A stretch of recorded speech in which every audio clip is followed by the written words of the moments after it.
Peut-on fiscaliser un bien qui n'est pas déterminé et dont on ne connaît pas le propriétaire?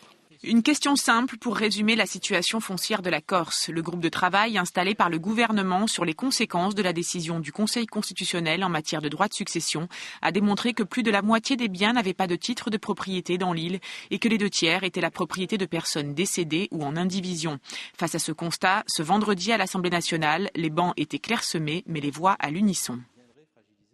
Oui, la Corse connaît un désordre juridique qui est le fruit de l'histoire. 2, ce désordre juridique n'est pas que le fait des Corses.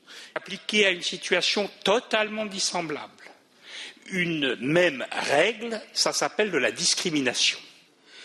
Les amendements qui seront présentés montrent bien qu'il y a le souci pour les successions de tenir compte de la décision du Conseil constitutionnel, donc pour l'année 2013, mais aussi pour l'avenir, de faire un travail que je qualifie de sérieux, qui laisse du temps, pas trop de temps, mais pour que l'on puisse réellement sortir de cette situation qui, c'est vrai, avait un caractère qui sortait de l'ordinaire.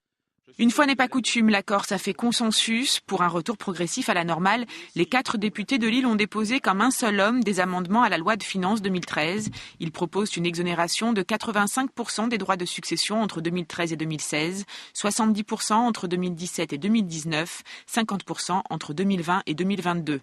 Ces amendements sur les droits de succession par décès ont été adoptés à l'unanimité. Camille de Rocazère a souhaité aller plus loin en étendant le dispositif d'exonération aux donations entre vivants.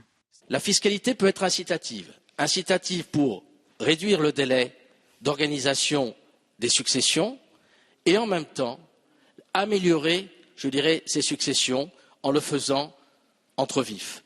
D'accord sur le principe, le ministre du Budget a cependant émis des réserves.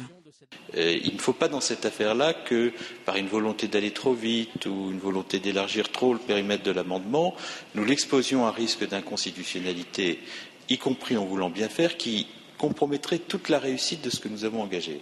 Les amendements portant sur les donations ont finalement été retirés afin d'être retravaillés. Ils seront réexaminés à l'Assemblée nationale fin novembre.